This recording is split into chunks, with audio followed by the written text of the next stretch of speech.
deep down inside of everybody, we're all searching for something deeper than just our day-to-day lives. And I remember traveling in Tokyo some 20 years ago, and primarily at that time, maybe I was there for a couple of weeks, but it was young girls that were just looking and fixated on their phones, and they were texting each other. That was the trend at that point. And so, yes, this is an incredibly seductive technology, and now it's been embraced by all of humanity, but it's not necessarily a bad thing. Facing very specific situation with the technology, because we are losing the connection between us and another human being. One of the biggest problems with that is because of school, because of bullying, cyberbullying, people hide in their phones. They either put their anger on other, which concludes to much more anger, and it's just a loop. Witam szanowni Państwa, Edi Pyrek, Singularity Minds. Dzisiaj troszeczkę inaczej niż zwykle, bo po pierwsze nie ma z nami Tomka Misiaka, a po drugie zamiast Tomka mamy dwójkę bardzo interesujących ludzi. Ale oprócz tego, że nie ma Tomka, to także będzie kilka innych zmian, bo przede wszystkim dzisiejszy podcast będzie prowadzony po angielsku. Więc pozwólcie teraz, że przejdę na angielski i zapoznam Was z moimi gośćmi. Hi, I would like to introduce you very special guest who come especially straight from the Sweden, Ludwig Nobel, from the Nobel family, with his amazing vision and amazing concept about the future, what to do with the future with us. And another special guest, it's my son Matteo. Can you say a few words about yourself? I'm Matteo, I'm 16, I'm one of the youngest TEDx speakers in the world. Another part of my life was writing a book when I was 6. I finished writing it when I was 7 and got an reward for it when I was 8. I also tried too many hobbies, and yeah, that's about it. Okay, then, Ludwig, if you can say a few words about yourself.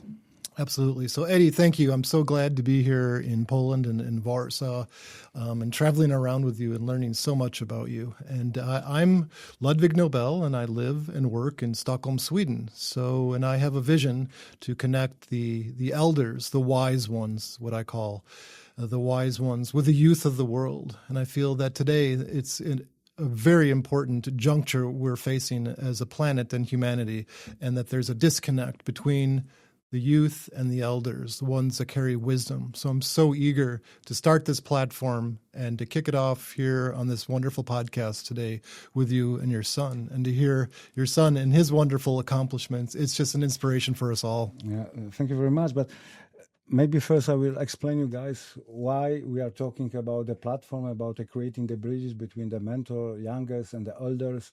Why I'm talking about this subject in the podcast about singularity, about the future of technology, because we are quite often forgetting that in the future, when we are talking about the technology, it's not really a question about the technology, it's rather a question about us, about the human, because this what's going on with AI, with singularity time, it will change not only geopolitical system, not only the economy, not only the way how we make the business, but first of all, it will change who we are. It will change how we live, and of course, it will change the education. Then, Ludwig, we are facing very specific situation with the technology, because we are losing the connection between us and another human being. I mean, just a few days ago, I read really horrible and really scary article about the Gen Z and about the idea of relation with AI. I didn't go deeper into this article, and I couldn't say how they produce this data about these kids, but they say that 80% of the Gen Z accept they can have the relation with AI. 75% of them are ready to even to marriage AI if will be this chance in the future. And what do you think about this? How you see this? How you see this future when you try to to put the knowledge of the elders with the young people, but at the same time the young people it's look that they really don't want another human being. They want AI. It could be the case that today's generation is looking at their phones more than other people. But I feel that there's a reason for this. We're evolving as a species, and also the technology is evolving incredibly faster than any of us really could have anticipated. So it's new. It's new for human beings to be interacting with such a mind-blowing, powerful technology. And of course, we're enraptured. We're captivated by this. It makes us feel good every time somebody likes us and every time you see a picture that you identify with. So as a concerned parent that I heard today said, I don't understand my children just fixated on TikTok. It's possible that there is something going on that we don't understand as a generation that didn't grow up with this. But we can change that. And that's why at my website, ludwignobel.com, I talk about the connection between the elders and the youth and how important this is to really amplify and to listen to what the wise ones, the older generation, has to bring to the younger folks on our planet, in Poland, and from where I'm living in Stockholm and around the planet. So I remember traveling in Tokyo some 20 years ago, and primarily at that time, maybe I was there for a couple of weeks, but it was young girls that were just looking and fixated on their phones, and they were texting each other. That was the trend at that point. And so, yes, this is an incredibly seductive technology, and now it's been embraced by all of humanity, but it's not necessarily a bad thing. I think that AI can really uplift us as well as oppress us. So we don't want to lose the human contact, obviously, and there's a right time to turn off the phone and have a conversation with the person that's next to you. And that's what I think that it might be a room for improvement for. I would like to ask my son. I know him quite well, the family stuff, the genes. But at the same time, we try to talk a lot about the future, about how we can prepare you for the next level. And sometimes I had a feeling during the conversation with you that you can teach me about something which I don't understand. And this is what you touched the subject. Because you said that sometimes these kids are scrolling their TikTok and doing something, but maybe they have some important things to share with us. Then, Matteo, what do you have to share with us today? You didn't expect this. Then I'm very curious how you behave. I'll say from my experience, from the addiction to the Instagram to TikTok to dopamine, which practically every single teen in first world countries is touched by. And one of the biggest problems with that is because of school, because of bullying, cyberbullying, people hide in their phones. They either put their anger on other, which concludes to much more anger, and it's just a loop, or they just start having problems. And because your generation wasn't, how to say it, wasn't touched Clever by enough? that many problems, at least it weren't considered to, someone can have ADHD or autism. It was just being put in a box and called weird or non-religious. Most of kids don't want to talk about this stuff with their parents, with teachers, because they just won't understand it. That's why they hide on social medias, making posts and hoping that 10 likes on some picture will change their life. And this leads to even more problems. If I understand you properly, you want to say that the reason why you are scrolling TikTok and stuff like this is because we are not listening to you? We are not creating the connection with the parents, with the kids? Not in every case, but in most, yes. Because I'm talking from what I see every single day at my school, most of people don't have any hobbies. Maybe their hobbies is watching Netflix, watching TikTok, watching YouTube. Things that aren't productive, aren't creative, and they just give dopamine. Okay, Ludwig, what do you think about this? Because you want to help the kids like him. You want to create a platform. You want to teach him not to scroll TikTok. How you want to do it? Well, I think, Mateo, you made some brilliant points there, and thank you for that summary and your perspective. So I agree with you. I think that the younger generation is generally, in speaking, not using their hands in some type of craft or hobby or having some external type of interest. So that's really important.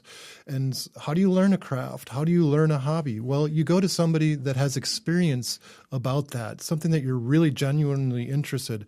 And I think it doesn't take much. You just start a match, a little fire, you blow on that fire, and then it starts to grow. And I think that's what is happening now with connecting the youth with people that have interest in a hobby or in some type of craft or in a mentorship program. And I know for a fact, I grew up in the U.S., that in the U.S. we didn't really have, if you wanted to go have a mentorship program at a factory. But in Europe, there is that in certain countries where they have a system where you can enter into an existing business and learn more about that. So I think that that's part of what needs to take place is perhaps put the phone down a little bit, start to open up a conversation with an elder, with a wise one, or a mentor, and then you really have this opportunity to connect. And so that's what I'm my goal, my vision, and my dream is to be able to make that happen. So it's something that kids are talking about. They want to interact. They want to, help save the planet and work with humanity and increase our consciousness. And you probably are not going to be doing that by staring at a phone and getting depressed about people that are more beautiful than you or smarter than you. It's about having real connections with people, heart to heart, and that can take place. And I think it's something that can be something that is very attractive and something that the youth want to participate in, because deep down inside of everybody, we're all searching for something deeper than just our day-to-day lives. And that's what I hope to share, is to be able to share that deep connection with those humans who are able to share in an articulate, well-informed way with the youth. The youth are our future, and only with the youth moving forward and feeling confident about themselves and feeling confident about the world we live in will we ever have hope. And there is hope. And I really feel that it's with kids like you. You're not really a kid. You're a young man moving on and moving into it. He's a kid, okay? And I call him don't disturb me, Don't destroy my family, relation. He's a kid. Yeah, time is moving quickly. Oh, yeah, I know it. I notice. But how you want to do it? How you see this? Because, it's a beautiful idea. A beautiful idea, create a bridge between the elders and youngers. And I think it's no doubt. We understand it very well, especially parents. We want to have the connection. We want to teach our kids. We want to leave something for them, and especially in the world which, that the education which we have now doesn't work. It's have no chance that work. We know that we have to change completely the way how we teach our kids. Do you think that your platform can help with this? One small step at a time, absolutely. And that's what we have to do. So was it Lao Tzu that said, in order to climb to the summit, you have to take one step at a time. And I've learned in my life that on many big projects that I'm working on, you have to take one step at a time. And sometimes it's good just to Eddie, you had said get into the flow of things. And when you're in the flow, meaning that you're aligned with your energy centers and that you're naturally, without drugs, able to tap into that really wonderful human potential, that you're able to forget about time and that you're able to accomplish really big tasks one step at a time. And so what I see with my platform, LudwigNobel.com, is that I'm starting with videos, really, and podcasts like this, and having open discussions with people, women and men in business, spiritual traditions, and in entertainment and sports figures that have an allure for the youth, that they say, wow, this is really good. Or it could be in fashion, too. I know so many boys and girls are interested in fashion and to be beautiful. Let's listen to these people. These are perhaps simple techniques that you can use in order to make a difference. And so one small step at a time, and it's going to be this is the first step today, having a podcast, speaking with a representative of the global youth here, and then having an elder like yourself, Eddie, here, with sharing your wisdom. And we don't know where this voice will be heard, where it's going, and it's something that is really just magical. And so one small step at a time. And then on the bigger picture, of course, there will be new ways to spread this message, whether it's a really irresistible application that you can download on your iPhone, or whether it might be, as we have discussed, Eddie, a hologram that you're interacting with. I don't know, but I have to start one small step at a time, and then the bigger projects. And it's an organic process, one that I'm really excited about, and I'm just happy to participate in this growth that's taking place here and now and today. I have more questions, but I know that Matteo, he has a few questions for our guests. Yes, one of them is, what is one of the biggest mistakes that you did in your life and learned from it? Okay, first question. So that's a good question, and just pretend that you are already on your platform. Yeah, and this is the first very difficult client. Yeah. Oh my gosh. Want to know more? Just take a deep breath, man. We are with you. Okay, so I will just I've thought about that a lot in my life, and so this is the message that I would give. When I have a good memory. I mean, I can remember, I think I have memories back to when I was 1-2 years old. And I stem back to, I think of the times I said, how, I've read the Bible and have this whole concept of the fall of humankind and original sin and things like this. And I thought to myself, how can I apply that to my own life? Where did I screw up and how did it go wrong? And I remember one Christmas when I was 2 years old, 3 years old, and my sister and I were sitting on the steps. It was Christmas time. We were celebrating a Swedish Christmas in Milwaukee, Wisconsin, and it was right before bedtime. And I was just starting to talk and come alive consciously. And I remember my sister saying, "See that box of chocolate down there?" And I said, yeah, but, I see it. And I knew my mom had said, no, don't eat that chocolate. And I said to myself, I heard for the first time clearly in my mind, in my soul, in my spirit, my conscience. It was already developed. And it wasn't something that I learned in Sunday school. It was this organic voice or something that said, you shouldn't do that. It is something. So maybe it's not the biggest mistake of my life, but it certainly was an instrumental point in my life that later, when I became an adult and I thought back, that was probably the first time I wasn't listening to my conscience, and that was a mistake. And so now I am, as a person in my early 60s, I am well attuned to my conscience, and I'm not making that mistake again. And that's probably the reason I'm here now today with you guys. Because you listen to your consciousness. Yeah, to my conscience. Conscience. You know, it's just like we deep down inside, we know what's right and wrong, and sometimes in today's modern society that gets blocked out, and so there's got to be this Values. But a hollow bone, as they say, a tube. So you're not full of all these thoughts, but you can be in touch with your deeper spirit. So I think. That is the question, the answer to your very good question. Thank you. I have another one, also about mistakes. What is a mistake that you keep repeating over and over again?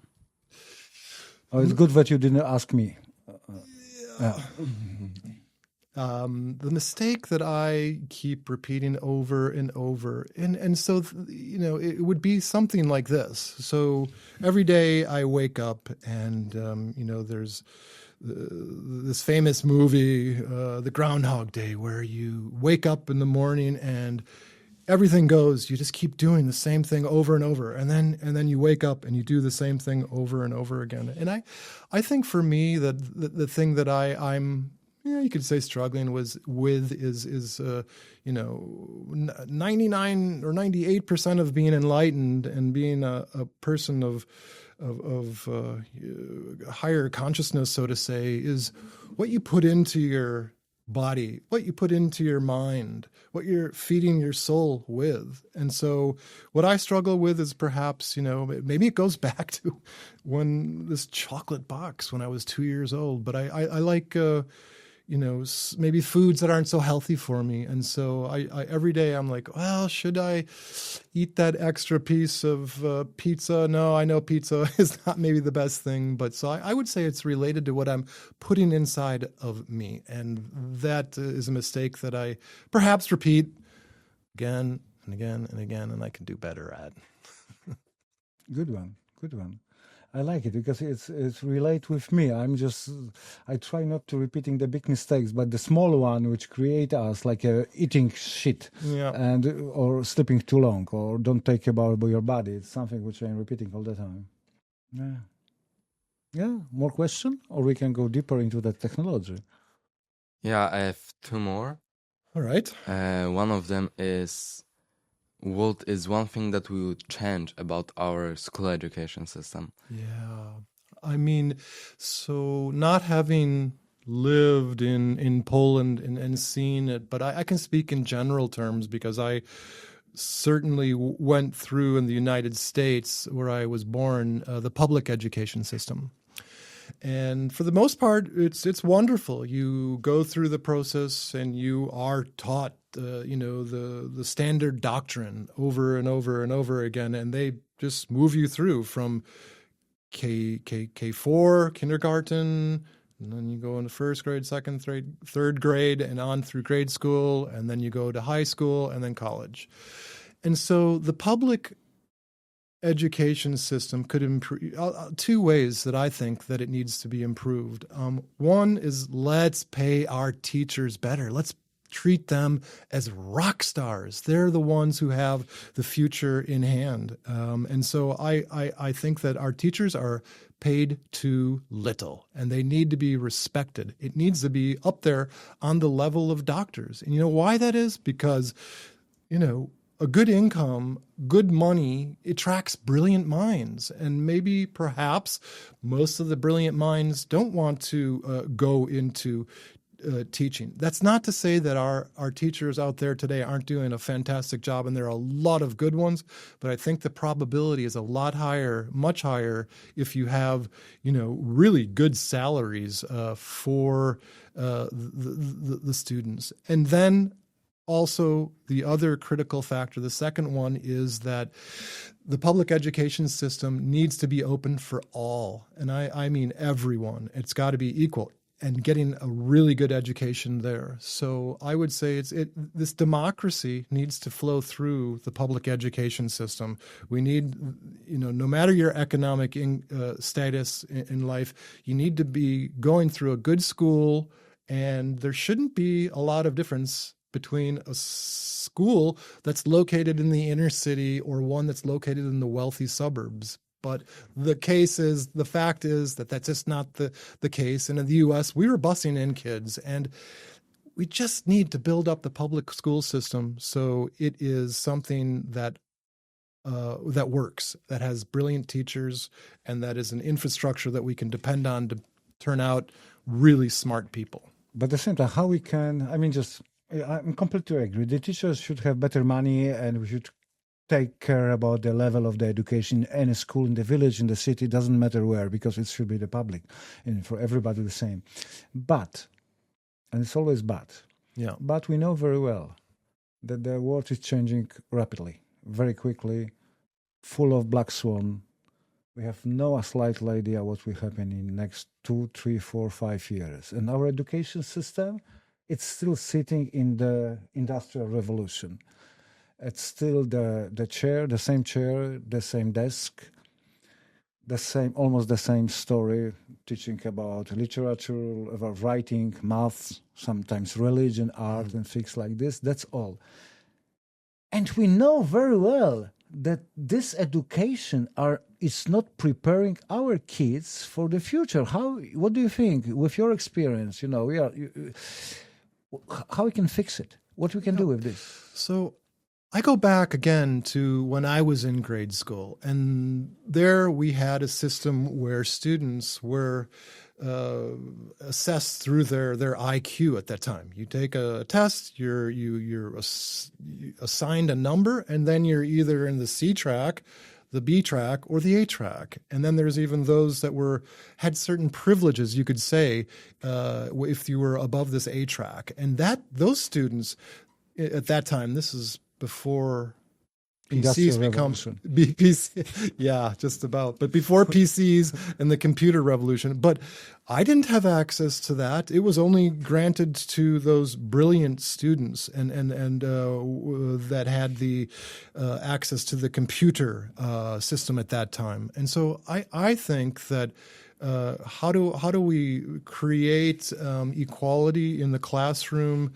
And certainly, you're right. We are stuck in the industrialized revolution. It's been slow, but there needs to be a lot of catch up. And what that means is that, we need to have students that are familiar with AI, that are using that technology to be able to educate themselves.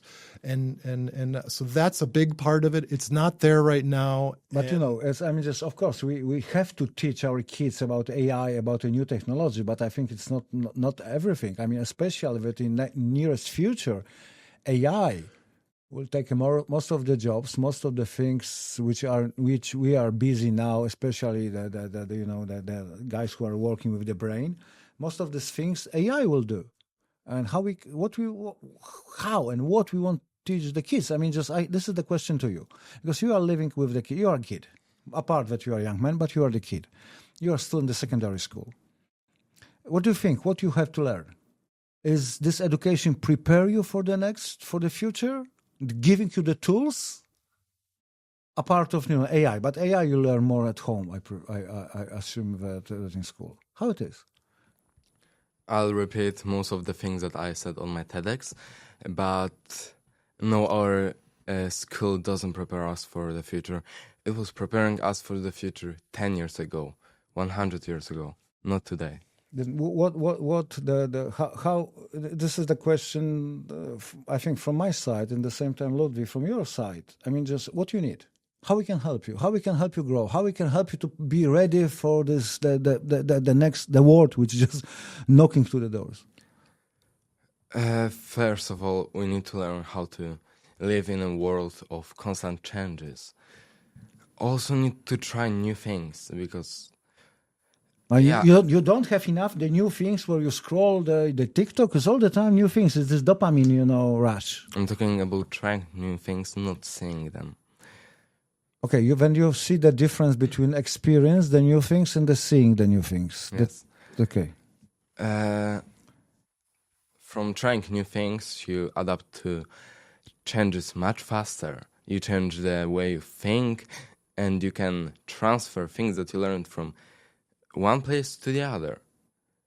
Okay. It will also help with the dopamine addiction. But I think one of the biggest things that we should learn at school is not only how to use AI, but also how to learn from our mistakes and how to be not scared of the changes that happen every single day in this world. And this is the question to you. You heard the voice of the new generation. Do you think that you can create this kind of application or the platform that you can give the answer or give the hand to this kind of the young human beings? I do. I'm very hopeful for the future and for the future of the youth. And I think there is a definite need for humanity, people who make mistakes that aren't AI perfect and always give an A+ answer on everything they need. It's okay to make mistakes. That's how we learn and grow. The value system, we need to demonstrate how valuable, how this life, this God-given life that we have we're issued it, we live it, and every breath and every step, I say every breath is sacred, every step is holy, and you need to focus in on this approach that we have a certain amount of time here, and that it's very important to utilize every step possible. It's okay to make steps. We're human, and this is what needs to be embraced, our humanity.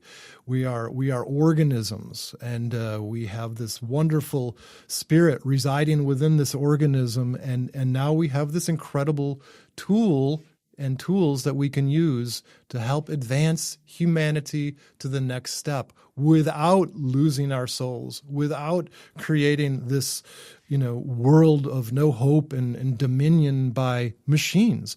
We've got to be the masters of our machines. And that is something I feel very strong about. And that's why I want to deliver the human voice, the human heartbeat to the world and realize that this is what is sacred and what is needed for us to move to the next level. And we're doing it. It's happening right here and now. And we're probably, like we had talked about, Eddie, at this juncture point where it's being fought out. There are forces that want us to implant some type of technology within us and get rid of the humans. I think that's a possibility, real possibility. I don't want to be a part of that future. I love to be a human, but I also love the technology that's coming. And it'll be interesting, but I'm on this team humanity. I am so eager to connect the youth with the elders, the wise ones that have this vision, that have a heartbeat and that are human, that make mistakes, that learn from their mistakes and raise to a higher place within their family, within their community. There is hope. So I keep repeating that, but I think it'll take a lot of repeating again and again and again. One small step at a time, perhaps in the start, one video at a time, one interview at a time, and it's already happening. I think that there are so many different points that are taking simultaneously that we don't even hear or know about. So they are hopeful. There is hope, and we don't have to listen to something that is insane. We don't have to listen to the insanity that's out there. And I think that we're getting to that point where we have that conscience inside of us that knows, no, that's a crazy person talking, and that's a crazy person proposing something that really shouldn't be. So I'm so encouraged by hearing the crystal clear, sane voices, human voices that are balancing the technology with their humanity in a reasonable way. I like it. I like it that you guys help me to understand that the things which really make us human, it's our mistakes. I mean, of course, AI learning from the mistakes, but I think we can learn better. We can use AI to learn to like a feedback loop that AI can show us our mistake. And I love it. I love this part of new technology, using this technology to learning, to growing. And I love what you're saying, what you're repeating all the time, Ludwig, that you you see your platform and you see the technology like a tool for growing, not like a tool for the massive destruction. Yeah. That's like a tool for Exactly. creating. And I really thank you for these mistakes, for the repeating, and remind me about the amazing power of the mistakes. I know that we are coming to the close, but I know that you have one more question, because you say 3 and already you did 2, if I remember. Yes. What is one thing that every single kid my age should learn? No matter what their goal in life is, if they just want to make enough money and retire or change the world. I feel stupid because he never asked me this question. I mean, he probably thinks that you are more clever than me. I can live with this anyway. So the question is, what wisdom can I impart to you personally and the youth that they need to hear? And I think that it's clear that listening to your inner voice, what's inside of you, to stop all the influences that and this is difficult. This is something that Eddie and I were talking about, and also our colleagues today, is that there's a lot of false information out there and false facts. And how do you hear that's true voice inside of you? You need to hear, I would say, listen to yourself and be yourself, because that's where the gold is. That's where the treasure is at the end of the rainbow, the light, and it is within you. And so just to listen to your heart and to balance that mind and heart discussion, because only through a balance between your mind and your heart will you achieve this higher success in life in general. I'm really good. Thank you very much. I didn't expect that this conversation will go into this direction. I was hoping we'll more discuss about technology, the things like this.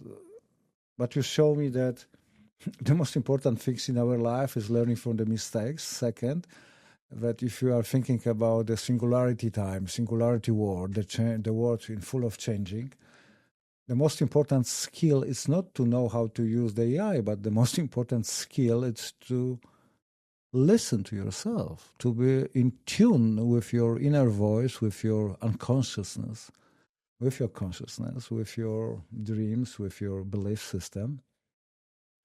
Thank you. But I like the direction of this conversation, because I think we really miss it. We miss this human touch, the wisdom of elders. Thank you very much, Ludwig. Thank you that today you are elder for me and for our guests and for my son. Thank you from my heart, Eddie, and your son. It's been really wonderful time here in Poland. It's a fantastic country and incredible history. I'm learning so much. So it's really exciting to be here. Thank you. And